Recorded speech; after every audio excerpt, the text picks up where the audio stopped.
მოგესალმებით მეგობრებო. ეთერშია პროექტი ვერიტას.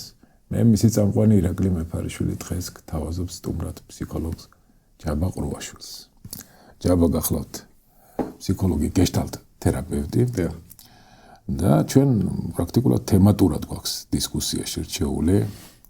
ანუ ფსიქიკური განწყობების და მდგომარეობის გავლენა ადამიანის ჯანმრთელობაზე, მის სხეულის მდგომარეობაზე. საინტერესო თემაა. ბევრი რაღაცა, ასე ვთქვათ, გაშლის საშუალებას მოგცემს. და ჩვენ მაყურებლები ბევრ ცნებაში ჯერ უნდა გავარკვიოთ, რომ ჩვენი საუბარი რაც შეიძლება მისაწვდომი გახდეს ყველასთვის. მოდი ზოგადი, ასე ვთქვათ, მონახაზი გთხოვ გააკეთე, რატომ არის ფსიქიკური განწყობები პირდაპირ კავშირში ადამიანის ჯანმრთელობასთან, მის ფიზიოლოგიურ მდგომარეობასთან, რატომ ცვლის ჩვენს შინაგან ორგანოებს, კანს, წნევას, მოკლედ ყველაფერს ხო რაღაცნაირად ჩვენს ჯანმრთელობაზეც აისახება ეს. აი კონკრეტულად როგორი კლინიკური კავშირია. ხო, მოგესალმებით. ზოგადად ანუ განიხილავენ ხოლმე ესე, რომ სხეული და ფსიქიკა თითქოს არის ორი სხვადასხვა პოლარობა. მაგრამ რეალურად ერთი მთლიანობის ორი შემადგენელი ნაწილია უბრალოდ. ეხლა ფენომენოლოგიურად თუ განვიხილავთ, ხო, ისინი ერთმანეთთან იმდენად მჭიდროდ არიან დაკავშირებულები, რომ მათი ფაქტიურად ესე გამოცალკევება, ხო, არც არის სწორი. და ერთში ასახული რაიმე ცვლილება აისახება მეორეზე. ანუ თუ რაღაცა გონებაში იცვლება, აუცილებლად აისახება ჩვენს სხეულზე და ასევე თუ სხეულში იცვლება რაიმე, ის აისახება ჩვენს გონებაზე. სხვადასხვა ფსიქოლოგიური მიმართულებები სხვადასხვანაირად ხედავს ამ ფენომენს. ზოგადად ადამიანის სხეულებრივი მოყვანილობაც კი და როგორ ჩამოყალიბდა ის და რანაირი სხეულებრივი პოზა აქვს, რანაირი მანერა აქვს, ეს პირდაპირ კავშირში არის ფსიქიკასთან. მასში ფსიქიკაში რა შინაარსებიც აქვს მას, ფაქტიურად მისი მიმყოლი არის სხეულიც.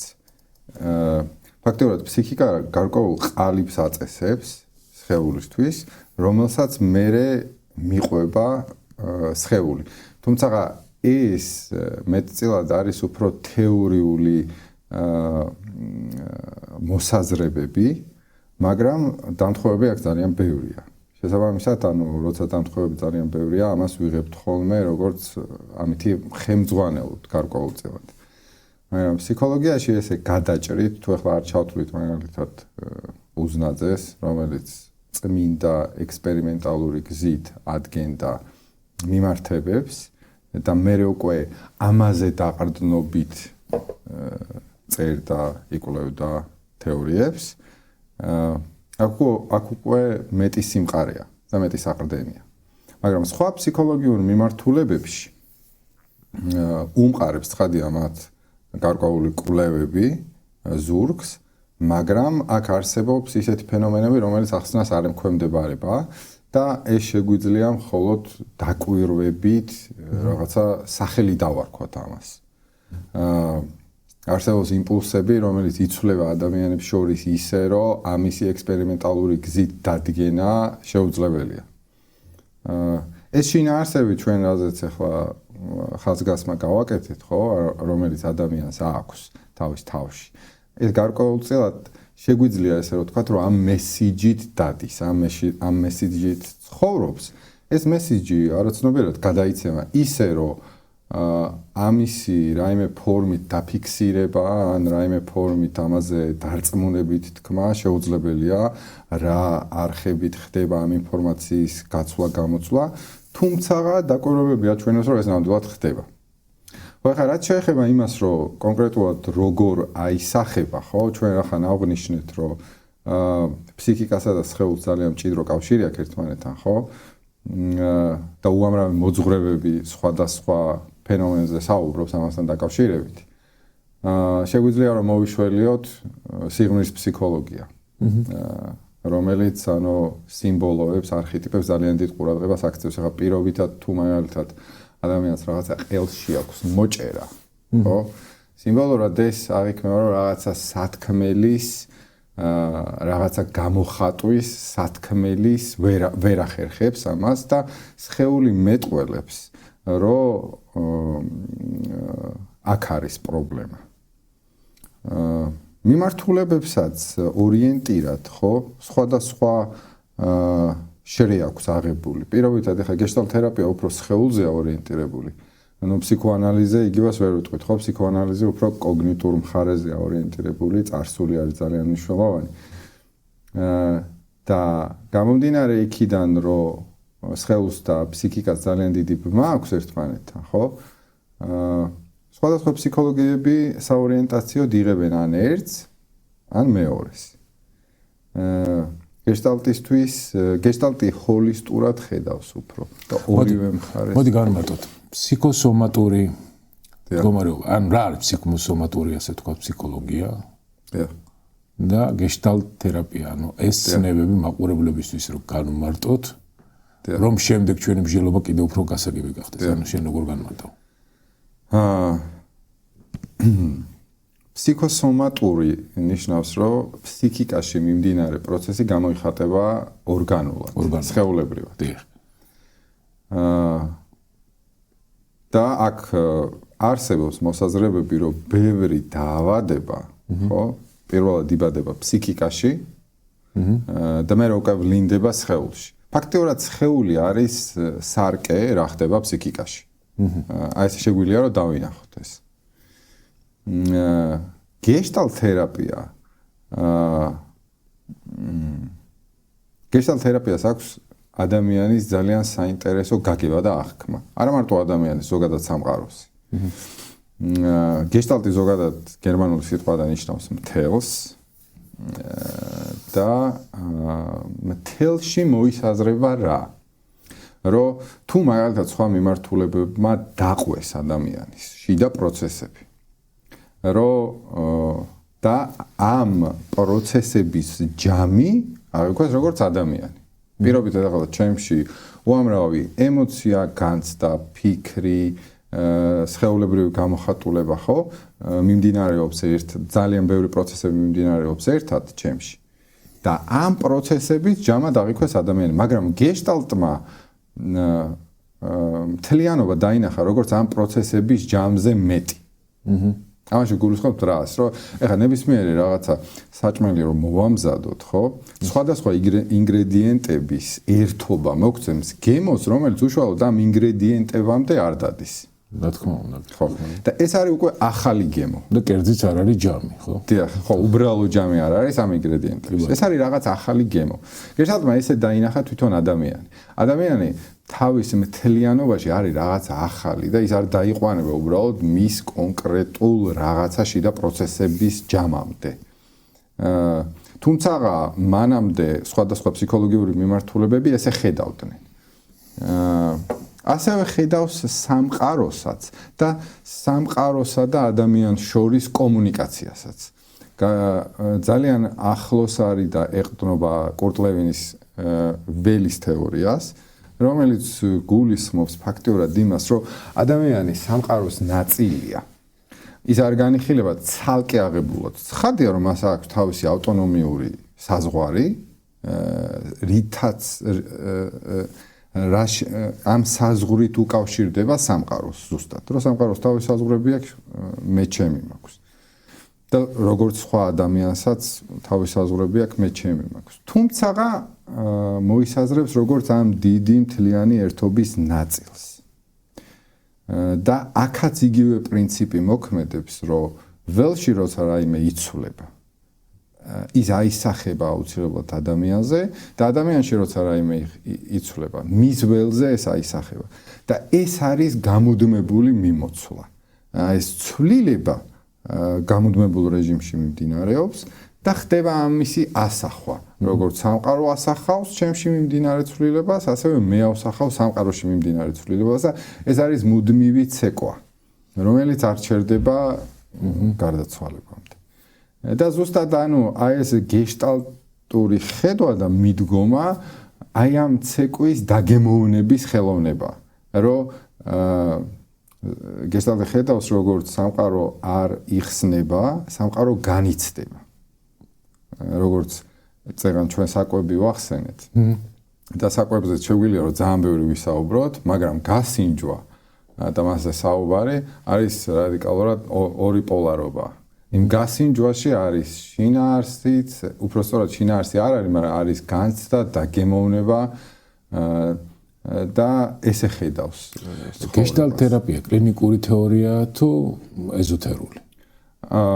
კლინიკური ძალიან მყარი საფუძვლები აქვს, თუმცა ეზოთერულიც აქვს და ანუ დღევანდელი ფსიქოთერაპია და ზოგადად ფსიქოთერაპია ხო, ანუ ვერ გაექცევა ეზოთერულ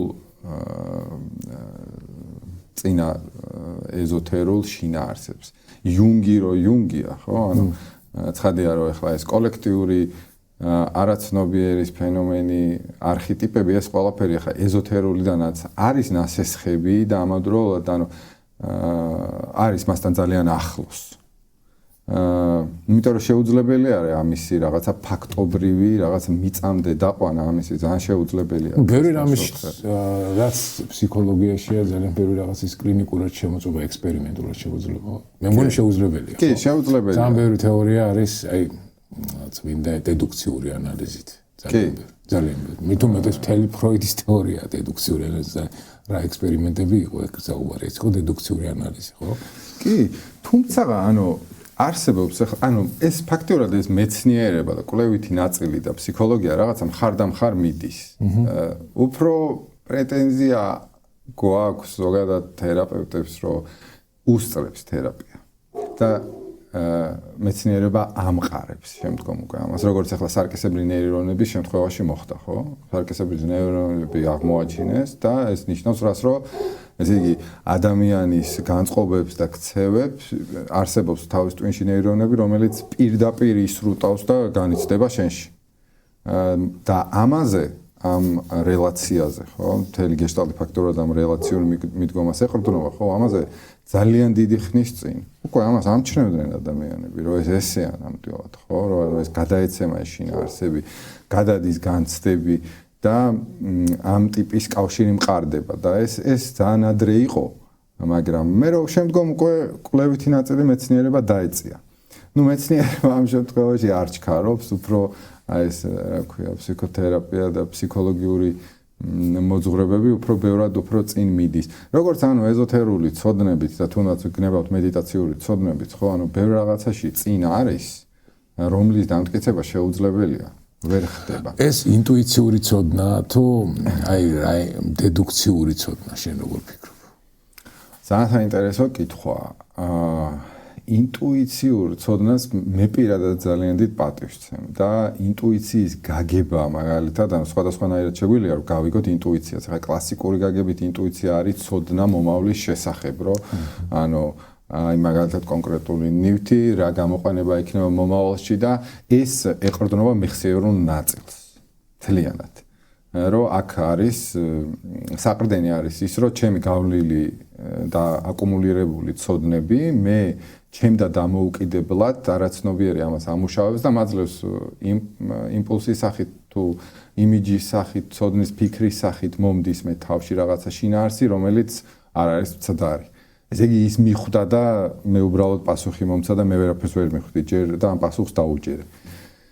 მაგრამ მედიტაციური გაგებით, ხო, ანუ ინტუიცია ცოტა სხვა რაღაცაა, რომელიც ჩემთვის ძალიან საინტერესოა.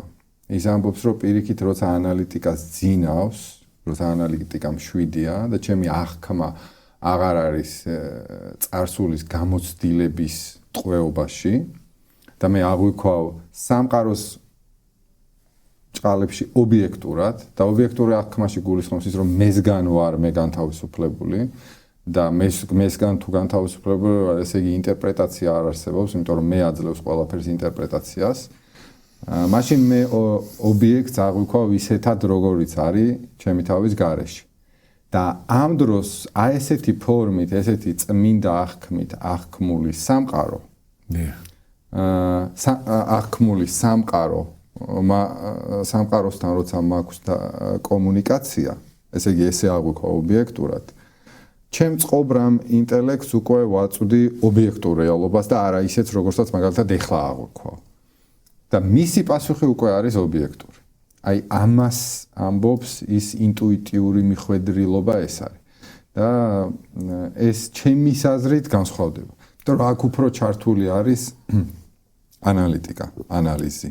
აქ უფრო ეს მწყობრია, რაღაც სტრუქტურირებულია და იქ უფრო არის აი ეს სპონტანურობა, სადაც კეთება ხდება და მე არ ვაკეთებ რაღაცა აი ესეთი ფორმით. და ძალიან საინტერესოა. იმ გაგებით იმპროვიზაცია და ინტუიცია არ არის შენი. ეს სამყაროსია, უბრალოდ სამყარო შენი ხელით ამას აკეთებს. აი ესეთი. ამ ესეთ ეზოთერულ პერსპექტივაში ფაქტი ხომ არ ხდება იმის გამო ფაქტი, რომ გარკვეულწილად ორი კომუნიკაციის სუბიექტი იზიარებს შეგრძნებას და ინფორმაციას როგორც ფაქტს. და შეიძლება ვინც არ იზიარებს, მისთვის არ იყოს ფაქტი. ხო, ძალიან საინტერესო არის ესეც და ამაზე ესეთი პასუხი ალბათ არ არსებობს რეალურად, მაგრამ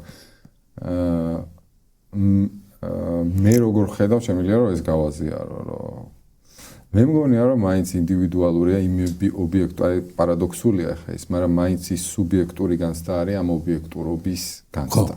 სწორი, აი ზუსტად მაგას ვამბობ. რომ ეხა თანხმდებიან, კი, ნუ ეხა აი მაგალითად თუ მე ხანგრძლივი მედიტაციული პრაქტიკის შედეგად ჩამომყალიბდა მდგომარეობა, რომელიც მდგომარეობაც არის ვიღაცისთვის კიდე ნაცნობი.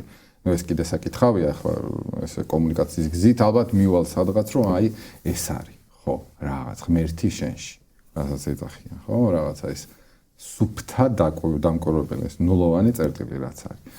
და მე უკვე ხო ეს მასზე ძალიან ბევრი რამის თხრობენ და ყვებიან, რომ რეალურად ანუ აღარც ხდება უკვე ლაპარაკი საჭირო ისე გადავცემთ ინფორმაციას და ერთმანეთზე შინაარსებს.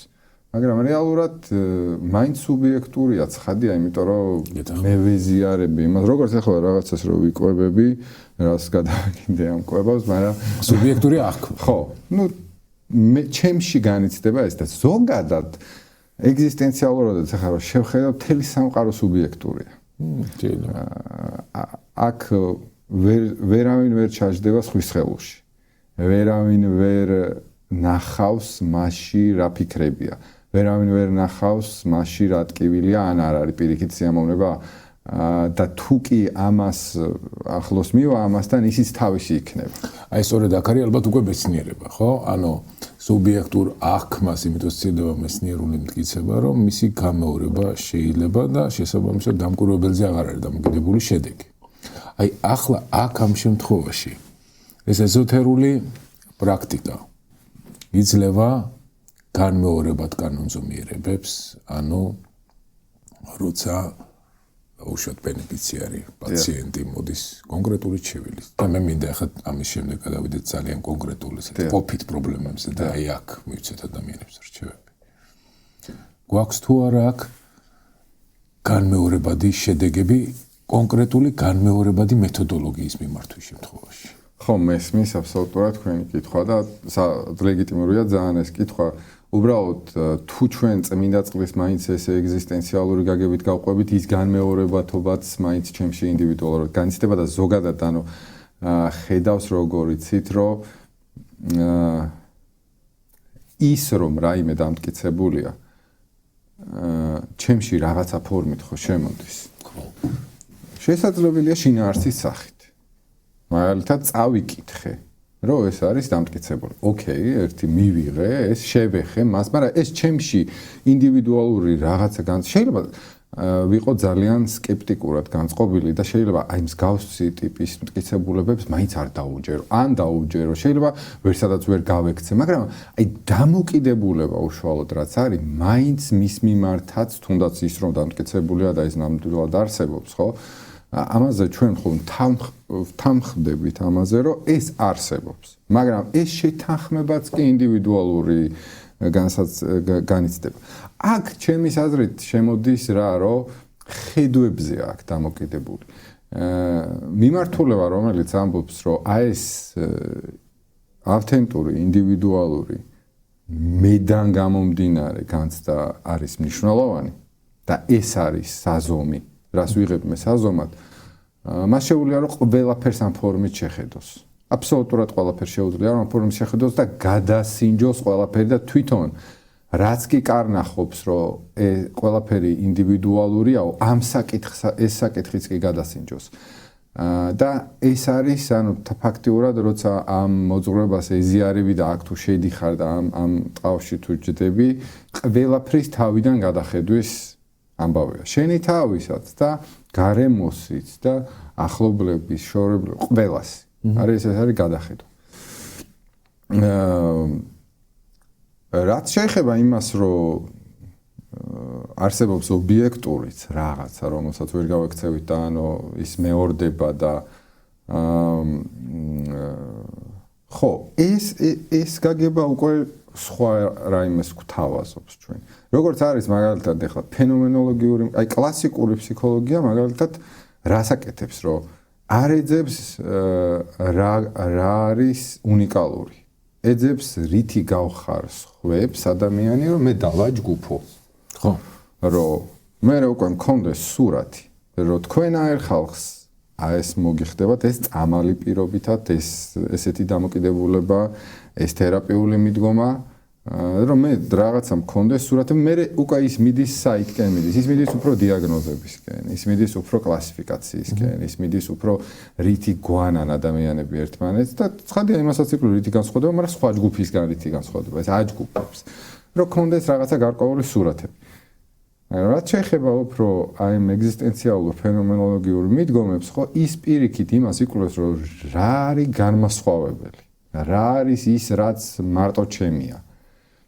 და საბოლოო ჯამში ამაში რო ღრმად რომ მიდის იქამდე, რომ ყველაფერი განსხვავებულია. იმიტომ რომ მარტო შენ და სამყაროს მიმართ დამოკიდებულება რჩება. და თუნდაც კი ადამიანები, რომელსაც ხვდები, იცნობ, კონტაქტი გაქვს, ხო, ეს არის შენ კანს გარეთ, შესაბამისად ის სამყაროს ნაწილია. ამ ფორმით შენ თვის მეტყველებს სამყარო. რომ მოვებლინე, გავახილე თვალი, არაფერი არ ვიცი და ყველაფერი ჩემში შემოდის რაღაცა გამოცდილების სახით და იწერება. და აქ კავშირი მაქვს მე და სამყაროს. ეს მეც ძალიან პირობითი მცნებაა ახლა რეალურად, იმიტომ რომ ისიც ხო სამყარო მჩუქნის ამ მეს გაგებასაც, ხო? ახლა მე ეს selfie კი კლასიკური გაგებით არსებობს ახლა, ხო? რა არის მე და რა მექანიზმები მუშაობს შიგნით. მაგრამ ეს მეც მაგალითად მედიტაციური გაგებით ილუზორულია. მე არ არსებობს. მე არის შინაარსი, რომელიც ჩემ თავში მომდის მეს სახით. მაგალითად ახლა ვინ ვარ მე მახსოვს. ამ წამს აქ ვინ ვარ? მარტო განცდა რჩება თუ ძალიან ახლოს მივალ ამასთან და აღარ რჩება რაღაცა იდენტობა, იმიტომ რომ იდენტობას შინაარსი აქვს და შინაარსი წარსულია, იმიტომ რომ მეხსიერულ ნაწილშია და შესაბამისად მე თუ გადავაფარებ ამას ამ აწყოს, თორე ამ აწყოში არის ის რაც არის და მეტი არაფერი. აი ესეთი აი დავუშვათ ავიღოთ ყველაზე მძიმე პრობლემა. დიახ, ასახელულად. ფსიქოსომატური ასე თქვათ მიმართულებით თუ მეთოდით, ავანაზოთ აი ნარკომანია მაგალითად, ხო? რა გართულებებს იწვევს ეს მდგომარეობა? ამის ახსნა არ გვჭირდება ვიცით ჩვენ საზოგადოება. კერძოდ ამ მიდგომით, ფსიქოსომატური მიდგომით, გეშტალტ თეორიის მიდგომით, ჩვენ კონკრეტულად აი როგორ შეგვიძლია ადამიანი, რომელიც პრობლემა თავისთვის და გარემოცისთვის. მისი ფსიქიკური მდგომარეობა ყველაზე აშკარად ალბათ აი ამ დაავადებაში ყველაზე კარგი მაგალითია. ალბათ ყველა დაავადება ზუსტად იგივე ანალოგიით, მაგრამ ეს ყველაზე მწვავე Tanzania's session statistika საქართველოში 300,000-მდე ადამიანია, მე რამდენადაც წავიდა. კი, ნამდვილად. განსხვავებული მდგომარეობა. მისი მდგომარეობა გამოტანილი სხეულზე, კანზე, ყველაფერზეა გამოტანილი. ქცევაზე, ქცევის მოდელებზეა გამოტანილი. როგორ შველით? რას უნდა მიაქციოს ყურადღება? როგორ დამოვიდეს ის ბალანსში? როგორ მოვიდეს იმ განწყობაში, რომ დავუშვათ უკვე აი ამ მიდგომისთვის მზად იყოს. შველისთვის უკვე მზად იყოს. ხო, ეს ძალიან რთული კითხვა ნამდვილად.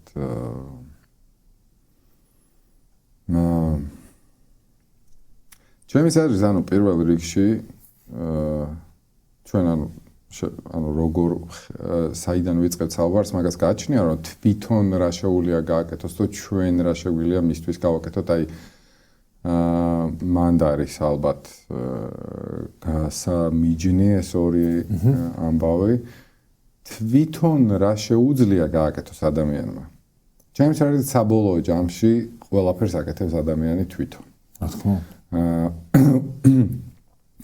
უბრალოდ არის პროცესები, რომელიც მწიფდება და ნაყოფის სახით რაღაცა შედეგს იძლევა და არის პროცესი, სადაც არის გაჭედილობა. ციკლია, სადაც ანუ ადამიანი დადის გამუდმებულ რეჟიმში ამ ციკლში. ჩვენის მხრიდან ჩვენ რა შეგვიძლია არის ის, რომ პირველ რიგში ალბათ არის ის, რომ როგორ დავინახავთ ჩვენ ამ ადამიანს და ზოგადად ანუ რას დავინახავთ, რომ რა არის ეს. აღვიქვავთ როგორც მაგალითად დაავადებას, თუ აღვიქვავთ როგორც მაგალითად გაქცევის კარგ ფორმას, თუ აღვიქვავთ როგორც მაგალითად ტკივილს იყუჩებს ადამიანი ამ ფორმით, აღვიქვავთ როგორც აი უამრავი გაგება შეიძლება მოხდეს სამისი. ან შეიძლება აღვიქვავთ როგორც მაგალითად მისი გარემოსთან დამოკიდებულების შედეგია ეს. კი.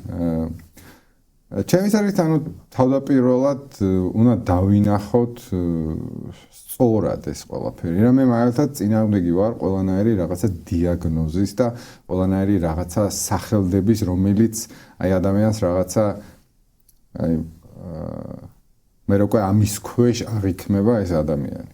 მე ამის წინააღმდეგი ვარ. რეალურად, ანუ ჩემი რახან გეშტალტ თერაპევტი ვარ ამ ამ გაგების ვარ და ამ გაგებიდან გამომდინარეც.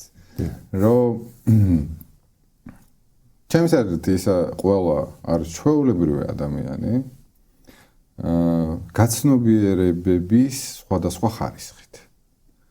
იმიტომ რომ ჩვენში მიმდინარეობს პროცესები, რომელი პროცესების ჩვენ ნათლად მხედველები არა ვართ სამწუხაროდ.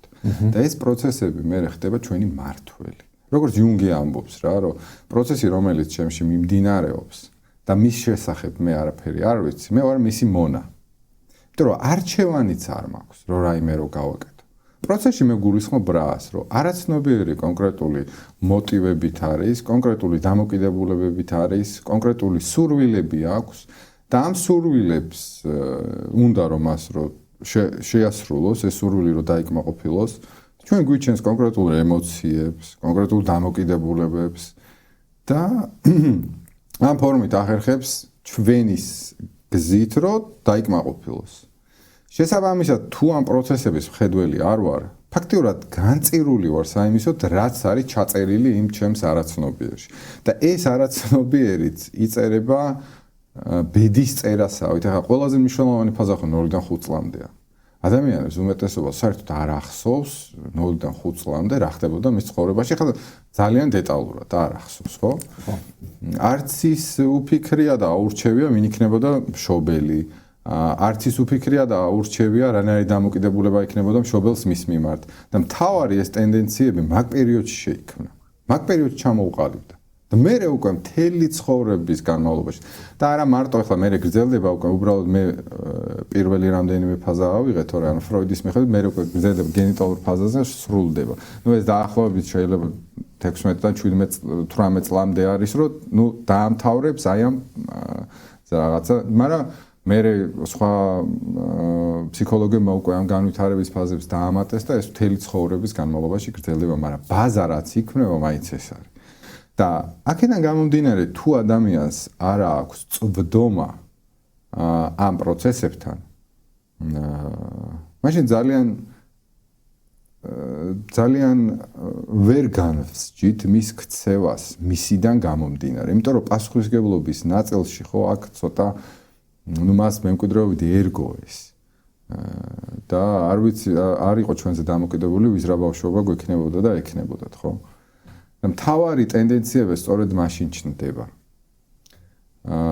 მაგრამ პასუხისმგებლობის აღება შეუძლია მერე უკვე ნებისმიერ დროს ადამიანს. და ამ პასუხისმგებლობაში რა იგულისხმება, რომ დაიწყოს ამ პროცესებზე დაკვირვება, ამისი ახსნა. ეს ძალიან მტკივნეული პროცესია. ადამიანები გაურბიან, რეალურად არავის არ უნდა ტკივილი, არავის არ უნდა საკუთარ თავზე მუშაობა. ძალიან მარტივი არის, რომ ავიღებ, გადავდებ გვერდზე, გადავაგდებ და всё, აღარ ვეხები და ეს ნარკოდამოკიდებულებაც ფაქტიურად ეგ არის, რომ ამ ტკივილს რო არ შეეხოს, მის ტენდენციებს რო არ შეეხოს, თავის პირობითად არარეალიზებულ მეს რო არ შეეხოს. აი ეს ყველაფერი რაღაცნაირად უნდა დააძინოს ამ ადამიანმა. და რო დააძინოს ეს კარგი საშუალებაა.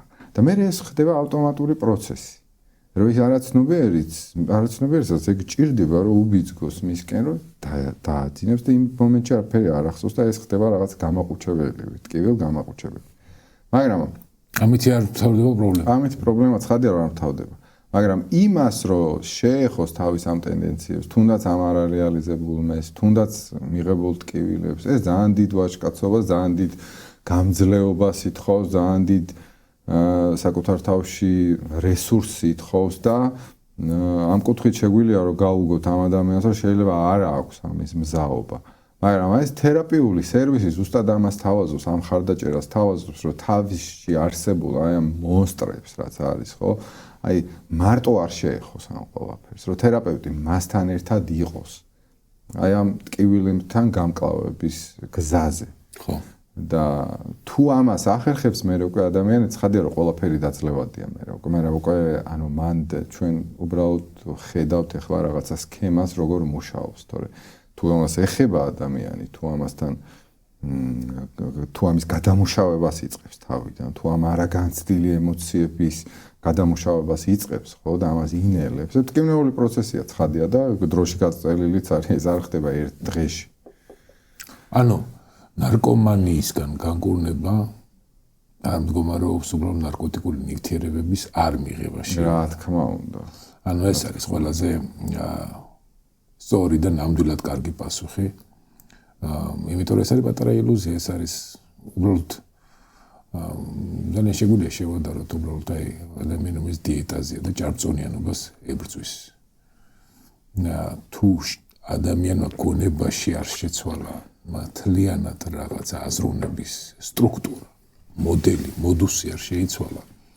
შენ უბრალოდ კალორიულ საკვებს ისგან თავს იკავებ, შაქარისგან თავს იკავებ, მაგრამ ეს მოდუსი თუ კი ისევ იგივეა, აღმოჩნდები რაღაც ისეთ გარემოში, სადაც საკუთარ თავს უარს არ ეტყვი და ჩვენს ქართული სამზარეულოს პირობებში ეს ძალიან მარტივია. ხო. და აქაც ზუსტად იგივე. აღმოჩნდები ისევ იმ პირობებში, სადაც შეიძლება კი არ იყოს ლხინის მდგომარეობა და შეიძლება იყოს მართლა ლხინის მდგომარეობა, რომ იბაძოს სხვა სამეგობროს და შეიძლება იყოს ძიმე, სტრესი და იმ სტრესში ისევ უბრუნდები ესკეიპიზმს და ასე შემდეგ. ანუ თავარი არის ესე იგი შენი აზროვნების სტრუქტურის ცვლილება. აზროვნების სტრუქტურის ცვლილებაზე მოდი ვისაუბროთ. მაშინ ადამიანი რა პროცესებამდე უნდა ჩავიდეს, რა არქეტიპები უნდა შეამოწმოს საკუთარ თავში, რა ტკივილებზე უნდა გაამახვილოს ყურადღება.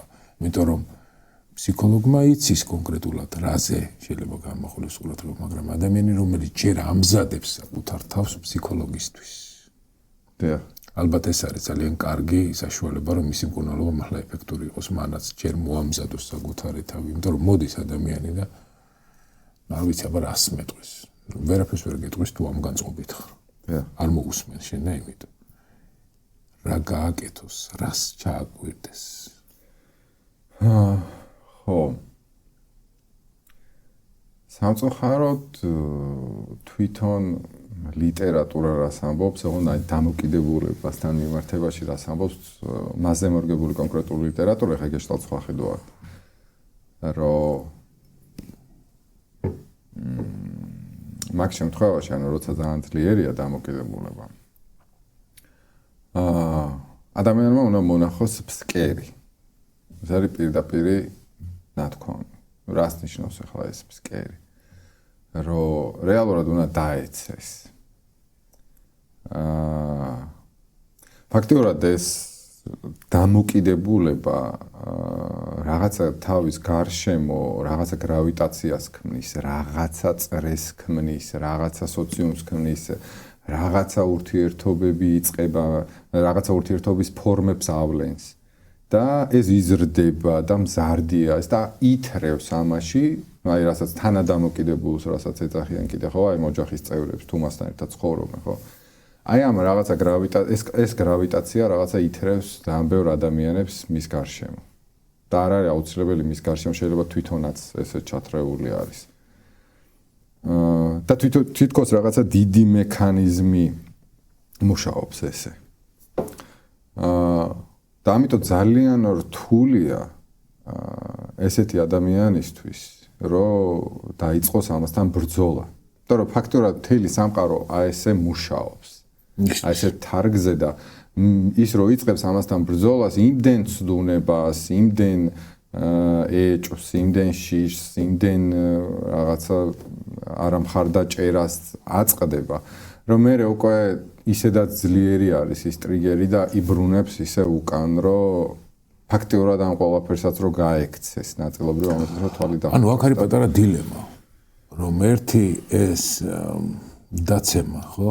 ანუ დაკავშირებული გამოწყდომასთან საკუთარ თავთან, ანუ ხო, იგრძნოს სირცხვილის გზნობა და თან, თუ სირცხვილის გზნობა იგრძენი მარტო და საკუთარ თავს გამოუწყდი და ამით გაწყვდი, ეს არ არის კიდე ის საქმე. თან ძლიერი უნდა იყო. აი როგორ უნდა მოახერხოს ადამიანმა ის, რომ იგრძნოს სირცხვილი, იგრძნოს საკუთარ თავთან გამოწყდება, რომ ცდება. და პლუს ამას ეს პოზიტიური ფიქრი იყოს. ხო, ძალიან რთულია. ვიცით რა არის, რომ მე მაინც იმას ვემხრობი, რომ ყველა ადამიანში მაინც ინდივიდუალურად იმის პროცესები, ყველა ადამიანის кейსი, თვითონ ყველა ადამიანის მდგომარეობაც ჩემის აზრით ინდივიდუალურია და სხვადასხვა ეტაპებზე არიან. მანდაც ახლა ნუ დამოკიდებულებაზე ლიტერატურა კონკრეტულად დამოკიდებულებაზე რასაც წერს, მანდაც რაღაცა ერთი მასში აქცევს. მე არ ვარ მაინც ამის მომხრე. მე მაინც უყურებ ესე, რომ მაინც ძალიან ინდივიდუალური არის მათი თუნდაც დამოკიდებულებები და ამიტომ აი ეს მისი ცხოვრების, მისი რუტინის, მისი დამოკიდებულებების, მისი ემოციების, მისი ფიქრების გაგება და თუნდაც ამ გაჭიროებაში და თუნდაც ამ ტკივილში მასთან ერთად ყოფნა ძალიან შველის, ძალიან დამხმარეა. მე მგონია, რომ შეუძლებელი არის, რომ მარტო გაუმკლავდეს ამას ადამიანს. თუმცა ეს მე მგონია ესე, რომ მას ჭირდება აუცილებლად გვერდით ყოფნა. მაგრამ გვერდით ყოფნას შეიძლება ადამიანები მის გარშემო თვლიდნენ, რომ მის გვერდით არიან, მაგრამ გვერდით ყოფნას აქ რაღაცა ჯანსაღი ფორმით გვერდით დგომას გულისხმობ მე, რომ გესმოდეს მისი. და მასთან ერთად უბრალოდ იყო. და ეს აქედან უკვე რაღაცა ახალი იბადება მასში. იმიტომ რომ აქამდე მისი სამყაროსთან დამოკიდებულება რანაირი იყო, რანაირად ექცეოდა მისი გარემო, ხო? მითითება, შენიშვნა, გარიყულობა, გვერდში დგომა, მაგრამ დაყვედრებითი შედარება სხვაზე, სირცხვილის განცდა ვიღაცების მხრიდან, რომ ეს ადამიანი რაღაცას მოიხმარს. აი ესეთი დამოკიდებულებით იყო, ხო? ყველა მის გარშემო. და ესეთი დამოკიდებულება ცვლილებას არ აჩენს ადამიანში. მას უფრო მეტი პროტესტი უჩნდება და მას იმდენი ტკივილები აქვს, რომ ამის გამოხატვის ასპარეზიც არ აქვს. ყველა ადამიანს გვაქვს ჩვენ ტკივილები და ცხადია ხა მას აქვს ძალიან დიდი ტკივილები, ხო?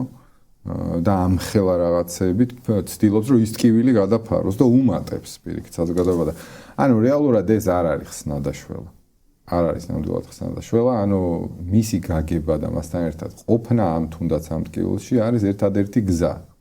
თუმცა ამას ვერ ვეტყვით ახლა დედას მაგალითად რომ შვილიც რაღაცა საფრთხეშია ხო და დედა განიცდის რომ ამ საფრთხიდან რამენაირად ააცილოს ამ საფრთხეს და ეს არის მისი мотиваცია და შესაბამისად შენიშვნასაც აძლევს ჭუბო ყველაფერს აკეთებს ეხმარება კიდეც მაგრამ ნუ აქაც ალბათ დახმარებაა საჭირო და მე ზოგადად ხო ესე მიმაჩნია რომ რაღაც მისი გარემოც დასახმარებელია რეალურად რომ მას სწორად კომუნიკაცია ქონდეთ მასთან რომ აი ეს ძალიან დამხმარე არის მე როგორ შემდგომ და ეს რაღაცა კომპლექსური მიდგომის მომხრე ვარ მე ძირითადად და აი ეს გეშტალტიდან გამომდინარე რომ ანუ აი ეს თლიანობის განკურნებაა მნიშვნელოვანი აი რაღაცა ნაწილი ესე არ აი იმ ადამიანსაც უნდა აღვიქვათ როგორც რაღაცა დიდის ნაწილს და ეს დიდი მუშაობს ზუსტად ესე როგორც მექანიზმი და ის უბრალოდ გამოვლინებაა აი ოჯახების ფსიქოთერაპიაში აი განიხილავენ იდენტიფიცირებული პაციენტის საკითხს და რას ნიშნავს ეს რომ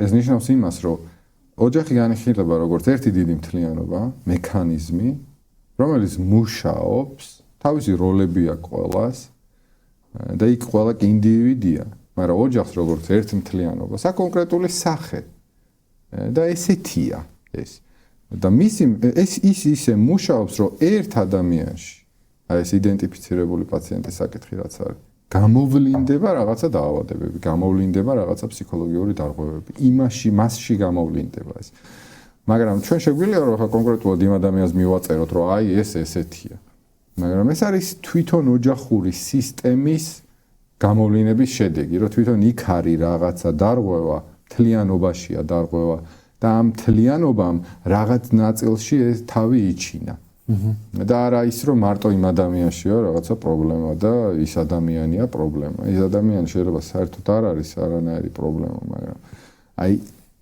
ამ სისტემის ესეთნაირად მუშაობამ ესე იჩინა თავი გონებაში წარმოშობილმა ფიქრებმა დიახ როგორ შეიძლება შეცვალოს უკვე პაციენტი შეიძლება პაციენტის ტერმინი გამოვიყენოთ ნარკომანის შემთხვევაში ბენეფიციარი ხო და ხო ჩვენ ახლა აი პაციენტს ესე არ ვარქმევთ იმიტომ რომ უფრო იდენტიფიცირდება რომ რაღაცა დარღვევის მქონეა და რაღაცა ესე ბენეფიციარი თან ხო ჩვენ აი კლიენტს ვეძახით ახლა გონებაში წარმოშობილმა ფიქრებმა დიახ დადებითმა ფიქრებმა ფიქრები რომელიც პროფესიონალისგან მიიღო გეშტალტ თერაპევტისგან მიიღო ეს ფიქრების კომპლექსი მეთოდოლოგია რა არის რომელმაც უკვე უნდა წარმოშვას ის დადებითი კომპლექსი ადამიანის სხეულში რომ მან ესეთი ბანალური უბრალოდ აღმას აღარ ვიზავ კი არ იყოს არამედ ეს იყოს რაღაცა სულიერი გაჯანსაღება რომ ეს არის უკვე არა უბრალოდ შეგნებული არჩევანი არამედ ეს არის ბუნებრივი არჩევანი ანუ ეს არ არის გადაწყვეტილი არამედ ეს არის ბუნებრივი არჩევანი ანუ ეს ფიქრითი კომპლექსი გეშტალტ თერაპიაში დაახლოებით მეთოდოლოგიურად რა მონახაზისა მე ძალიან კარგად მესმის რომ ხა ეს კერძო შემთხვევაში ძალიან კერძო კომპლექსია იგება ამის ხვდები რომ ამ კითხვაში ისეთ პასუხს მე ვერ მივიღებ რომელიც პრაქტიკულად გულისხმობს მეთოდოლოგიის კონკრეტულ ასეთ მიმდინარეობას მაგრამ რაღაცა ერთგვარი თეორიული ხედვა ხო არსებობს აი ეს მინდა რომ აგვიხსნა დაბუშვათ კლიენტი ნარკომანი გეშტალტ თერაპია არის პროცესზე ორიენტირებული რაში სიგულისხმება რა რომ ჩვენ ვენდობით პროცესს მე არ ვარ ორიენტირებული შედეგთან და ეს ხა პარადოქსულია შეიძლება ვიღაცა მიფიქრო რა შენ არ გინდა შედეგი ხო სურვილი როგორ არ არის მაგრამ მე ვენდობი პროცესს და ეს პროცესში უკვე ლავირება შემიძლია მე როცა პროცესთან ვარ პროცესი გამოძერწვადია აწმყოში მიმდინარეობს შედეგი სადღაც არის ილუზორულია ჯერ არ მოსულა შესაბამისად ანუ ცხადია რომ ტრაექტორია ვიცი მაგრამ აი რაღაცა ბოლო წერტილზე კონცენტრაცია არ ვახდენთ ჩვენ პროცესში ვართ ამ პროცესში შეიძლება მოხდეს უამრავი რამ. და შეიძლება მოხდეს დღეს ესე, ხვალ ისე. როგორც ცხოვრებაში. შესაბამისად, ჩვენ რო ვამბობთ, აი როგორ მომწიფდეს მასში ეს. მწიფობაც რეალურად მასში ხდება თავისით. უბრალოდ თერაპევტი ამ გზაზე მას თან ახლავს. რომ მასთან ერთად ფაქტიურად უმკლავდება იმ წინააღმდეგობებს, რომელიც მასშია. ეხლა ეს ძალიან ღრმა პროცესი, ეხლა ჩვენ ეს რო ჩავშალოთ პირობითად, აი როგორ ხდება გამკლავება, როგორ ხდება მასთან ერთად ყოფნა, ხო, ეს ძალიან დიდ დროს წაიღებს, იმიტომ რომ ეხლა ეს არის ძალიან დიდი მასალა, როგორ ახდენს ამას თერაპევტი. მაგრამ ფაქტი ერთია, რომ თერაპევტის მცდელობა არ არის, რომ გამოიყვანოს ეს ადამიანი მდგომარეობა, ესეთი ტიპის მცდელობები არ აქვს. თერაპევტს. თუ ნამდვილი თერაპია ეყრდნობა პროცესს, მას აცდის იმ ადამიანს მიყვება იმ გზაზე, სადაც ის ადამიანი მიდის. და იქ უბრალოდ ახდენს ილუზიისა და რეალობის გამიჯვნას, იქ ახდენს თავისი რესურსებიდან გამომდინარე, რომ ის ადამიანი რეალობას შეეხოს თავის სხეულს, დაიწყოს თავისი სხეულის ამოცნობა, მასთან კონტაქტი დაიწყოს, რეალური სურვილები. ესე იგი, ფაქტიურად არის, რომ awareness, ანუ ცხადგრძნობა ბატონ დიმიტრის აქვს შემოტანილი ეს ტერმინი, ანუ აი ეს ცხადგრძნობა ბატონმა დიმიტრი ნადირაშვილმა აი ზუსტად დაარქვა სახელი, რომ ცხადად იგრძნოს ამ ადამიანმა მასში მიმდინარე პროცესები. და უკვე მასში მიმდინარე პროცესების ამოცნობას თუ ახერხებს, აი მაშინ უკვე მასში იწყება ცვლილება. ახლა კრიშნამურტის რო დავესესხოთ, ხო, ძალიან საინტერესო აღწერს აი ამ დაკვირვების პროცესს. ის ამბობს, რომ მე თუ ხედავ, პასუხი უკვე მასში არის. მე თუ ჩემი შიდა პროცესებს ხედავ, ჩემი შიდა პროცესები ცვლილებას თვითონ იწყებს. ესე იგი, დამკვირვებელი ცვლის დასაკვირვებელ ობიექტს, იმით მხოლოდ რო აკვირდება. და ეს ძალიან დიდი მნიშვნელობის მქონეა რა.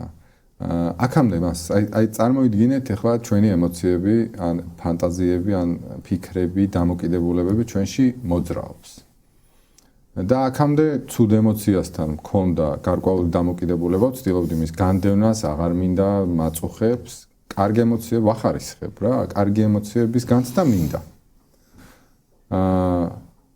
და წარმოიდგინეთ ახლა რომ დაკვირვების შედეგად წინააღმდეგობას აღარ უწევ არც ერთ ემოციას, უბრალოდ ჩემი დაკვირვების ქვეშ ექცევა.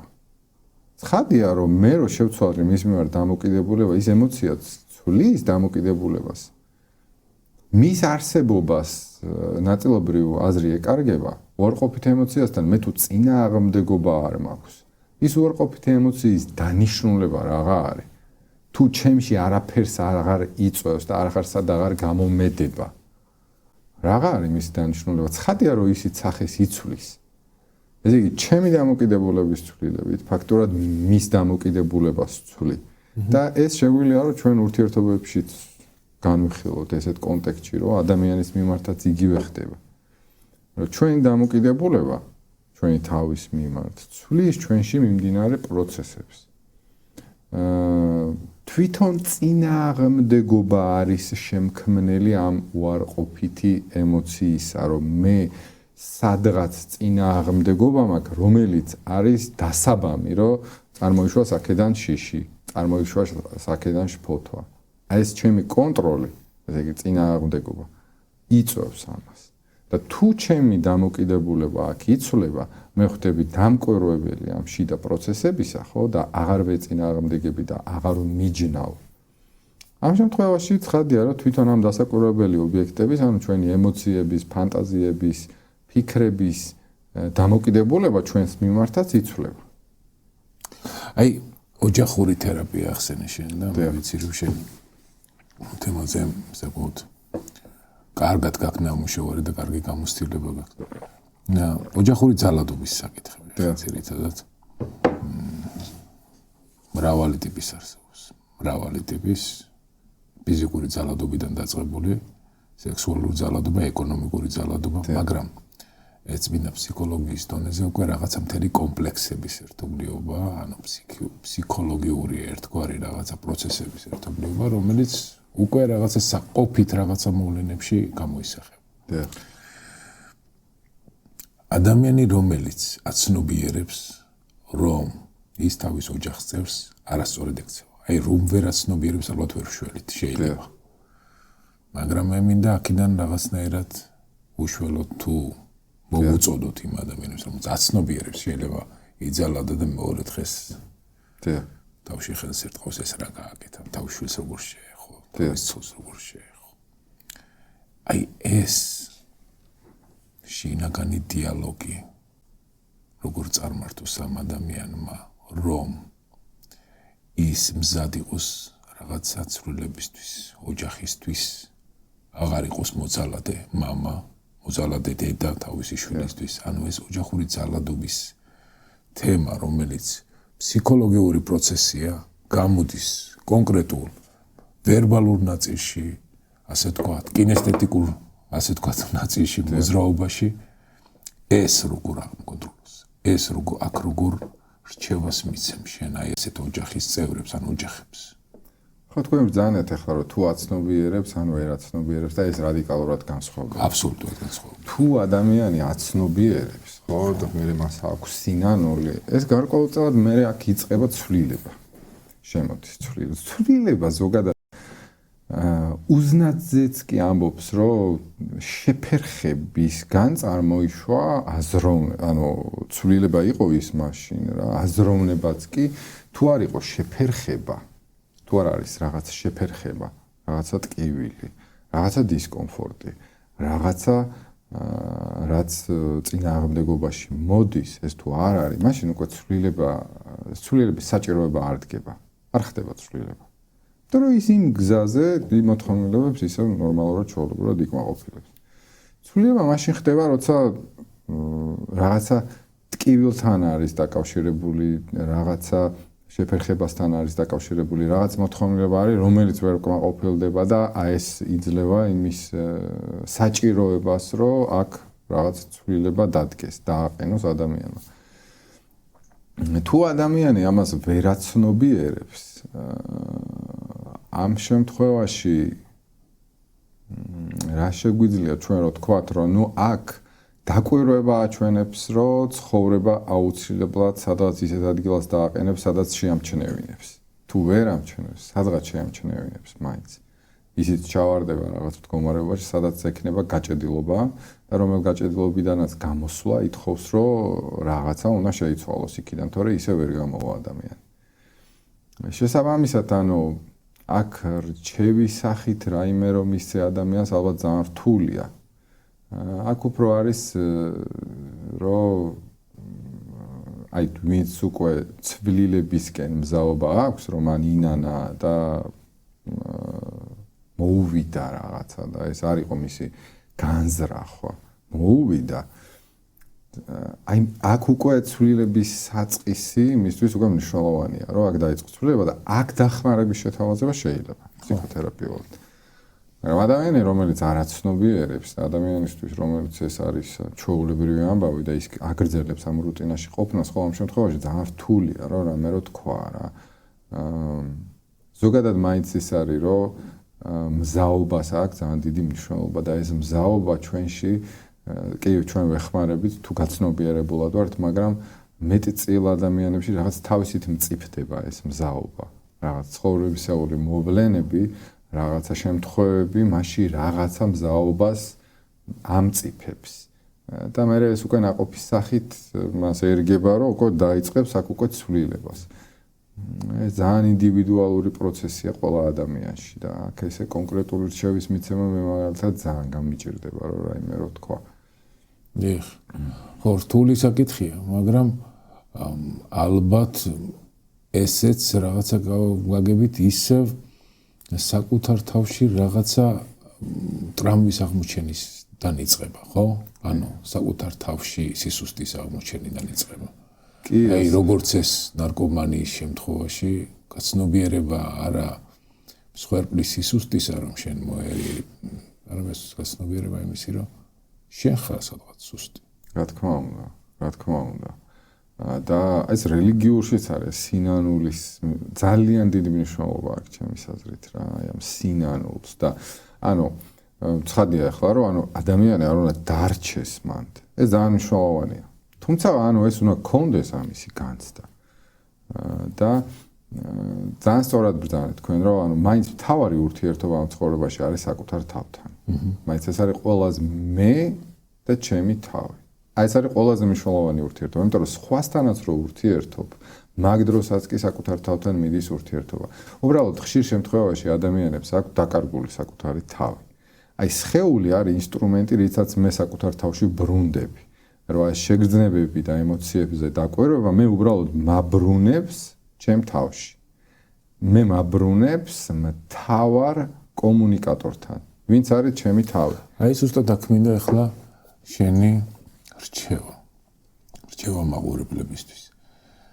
ჩემი დაკვირვებითაც ძირითადად ცხოვრება აწეწილი აქვს ადამიანებს, რომელსაც აი ზუსტად ეს კომუნიკაცია საკუთარ თავთან არ გამოსდის. მე სულ მიგვირს ესეთი ადამიანები როგორ არსებობენ, იმიტომ რომ ჩემი თავარი გასართობი სულ პატარაც რო ვიყავი, ბავშვობიდან იყო ფიქრები საკუთარ თავთან, ძილის წინ სულ ფიქრები და ფიქრებით მოგზაურობა 1000 გვარ სცენარებში. ნებისმიერ ფილმის შემდეგ იმ ფილმის გმირი ვხდებოდი. ნებისმიერ ისტორიის საკითხის შემდეგ ხან მეფე ვიღავი, ხან ის ვიღავ, მაგრამ სულ ყველაფერი ფიქრებში. როგორ ახერხებს ადამიანები რომ ესეთი რაღაცა სიამონება არ აქვს, მე მიგვირს. მაგრამ არიან ალბათ ესეთი ადამიანები და ვისაც არ აქვს კომუნიკაცია საკუთარ თავთან, პრინციპში მათ აქვთ ვალები, პრინციპში მათ აქვთ არეული სექსუალური ცხოვრება, პარტნიორები 1000 გვარი და 1000 გვარი მარცხებით და განქორწინებები და ოჯახური ძალადობები და ასე შემდეგ. ანუ ეს ნარკომანიაც რაღაცა გაგებით შეიძლება 1000 გვარი მიზეზი არსებობს, მაგრამ ერთი კრეფსითი, ასე თქვა, ცვლადი ნამდვილად უნდა იყოს ის, რომ ადამიანს არ ახასიათებს კომუნიკაცია საკუთარ თავთან. ზედაპირულად ეკიდება რაღაცა პროცესებს. საკუთარ თავთან დიალოგი თუ გაქვს მიხვდები, ეს არ უნდა კრაკეთო. ან ვიღაცას არ უნდა დაემორჩილო, ვიღაცას არ უნდა. როგორ განავითაროს ადამიანმა დიალოგი საკუთარ თავთან? ხო. საკუთარ თავს ყველანი ვკარგავთ. და აქ ორი აზრი არ არის, რომ ადამიანი რაღაცაზე დატრიგერდება და ეს დატრიგერებაში იგულისხმება რაღაცა გამოეტება მას. რაც წარსულის გამოცდილებიდან, ან რაც არის მიძინებული მასში, ინტროექცირებული შინაარსი, ანუ ჩვენ პროგრამაში ამოაგდებს რაღაცა errors და აქ უკვე იკარგება საკუთარი თავი და ეს დაკარგულობაში იგულისხმება აი ემოციები მოდის და კარგავ ჩემ თავს. დაბრუნების ინსტრუმენტი საკუთარ თავთან არის ჩვენი სხეული. ჩვენ სხეულში მიმდინარე პროცესები. აი მედიტაციური პროცესები, ხო, დიალოგია საკუთარ თავთან, რაღაცა გაგებით. ეს მარჯიში რა არის? აი როგორ გავავითაროთ ეს კომუნიკაციური უნარი? კი. საკუთარ თავთან დაბრუნების ყველაზე მარტივი გზა არის შეგრძნებებზე დაკვირვება. პირობითად აქ და ახლა ადამიანის სხეულში რა შეგრძნებები შემოდის, ეს არის ამბანი და შებიჯება საკუთარ თავში. იმიტომ რომ ჩვენ ხშირად უმეტესწილად ჩვენ ვართ დაკარგულები ჩვენს ანალიზში, ანალიტიკაში, ფიქრებში, წარსულზე, მომავალზე, წუხილები, დაგეგმა, მიზანი, მივახციო იმ მიზანს. ძირითად შემთხვევაში ადამიანი ძირითად შემთხვევაში ცხოვრობს თავში, გონებაში. მაგრამ რეალური ცხოვრება განიცდება სხეულში.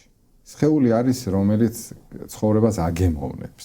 სხეული არის, რომელიც ცხოვრებას გაიცნობს, დააგემოვნებს, განიცდის. და ამასთან ჩვენ ვართ მოწყვეტილები ამ მეორე პოლარობაში, რაც არის ჩვენი ფანტაზიები, ფიქრები, პროექტები, მიზნები და ვართ სადღაც, სულ სადღაც ვართ. ამ საკუთარ თავში დაბრუნების ყველაზე მარტივი ინსტრუმენტი არის, რომ მარტივად რას განიცდის ჩემი სხეული ეხლა და აქ დავბრუნდე. ამაზე ჩემი ყურადღება გადავიტანო ამას. ნელ-ნელა მერე უკვე ამ დასაკვირვებელი ობიექტები საკუთარ სხეულში აღმოჩნდება, რომ ძალიან ბევრია. და არ არის მარტო შეგრძნება მაგალითად როგორ ვზივარ ახლა მე და რა პოზა მაქვს და როგორ ეხება ჩემი სხეული მაგალითად სკამს. აღმოჩნდება, რომ ძალიან ბევრია და ამითი ხდება შებიჯება ჩვენ შიდა სამყაროში, რომ აღმოჩნდება, რომ აქ არის თურმე ემოციები, რომელსაც აქამდე მე არ ვიცნობდი. მეგონა რომ ვიცნობდი, ჩემ ფიქრებს ეგონა რომ ვიცნობდი, მაგრამ სინამდვილეში მე ეს არ დამიგემოვნებია და არ შევხებივარ. აღმოჩნდება, რომ არსებობს ფიქრები, რომელიც შემიძლია რომ დავათვალიერო ჩემ თავში რა ხდება და აი ეს არის საკუთარ თავში შებიჯება და ბოლო წერტილი არის ის, რომ აღმოჩნდება, რომ ამ ყველაფერზე მეტი რაღაც კიდე არის ჩემში, რომელსაც აქვს უნარი რომ ამ ყველაფერს დააკვირდეს. და მივარ რაღაც წერტილამდე, სადაც თავის იდენტობის, თავის მეზე, მთლიანობაზე დაკვირვება შეუძლია. და აი ეს დასაკვირვებელი ნაწილი არის ადგილი, სადაც არ არის არანაირი კონფლიქტი, სადაც არ არის არანაირი წუხილი და სადაც არის ადგილი თავის თავში, სადაც შეუძლია რომ იყოს მშვიდად. და ეს არის საკუთარი თავის აღმოჩენა და გაცნობა. რელიგიურად შეგვიძლია ამას ჩვენ ვწოდოს, რომ ღმერთი რომელიც არის ჩვენში. მედიტაცია ამას უწოდებს დამკვირვებელს, რომელიც არის ჩვენში. და სხვადასხვა მიმართულებები ახლა გეშტალტსაც აქვს. აი ეს ნულოვანი წერტილი, რაც არის ჩვენში. და აი ეს არის საკუთარი თავის შეცნობა და საკუთარ თავთან კომუნიკაცია. და მნიშვნელობა იმიტომ აქვს ამას, რომ რეალურად მე საყრდენი მიჩნდება ჩემ თავში და მე ჩემ მეს ვეყრდნობი. და აქ ადამიანი სხვანაირიც ხდება. ცხადია. როცა დაკარგულია სხვის ვალიდაცია, სხვისი აღიარება, სხვა გარეთ არის და ძირითად შემთხვევაში ჩვენ ესე ვართ, ვიკარგებით. გარეთ.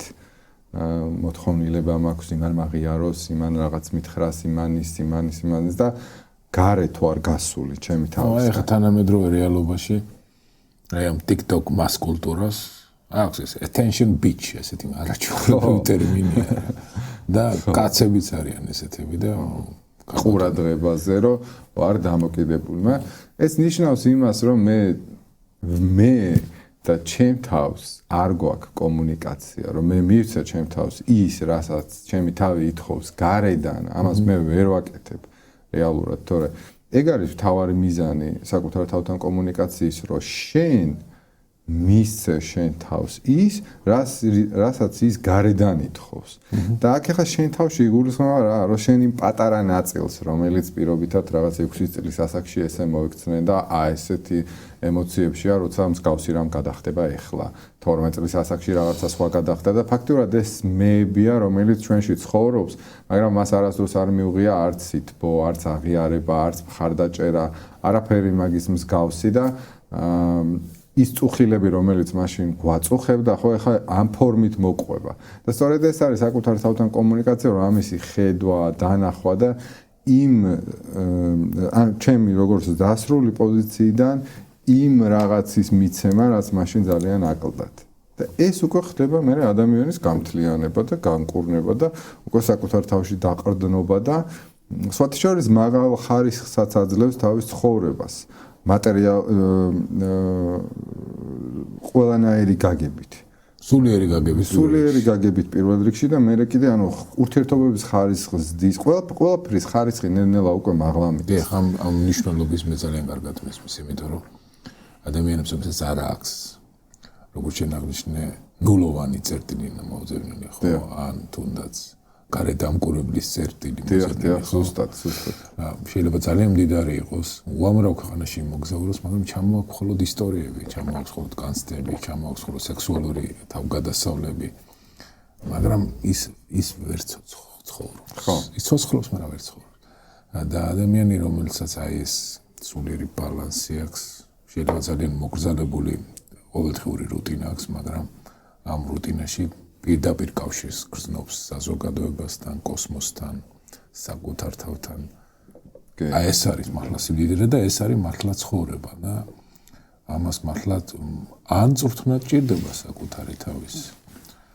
მაგრამ განვითარებას ჭირდება. ხო, წიგნიერებითაც მიიღწევა, მაგრამ მარტო წიგნიერებას არ შველის. ახაც კიდეა საშველი. კიდე წიგნიერება მხოლოდ არ შველის. მადლობა, ჯაბა. ძალიან დიდი მადლობა. კარგად ვისაუბრეთ. მე დარწმუნებული ვარ ეს საუბარი რაღაცა თამაგონებელ პასაჟებს და ეპიზოდებს ნამდვილად შეიცავდა.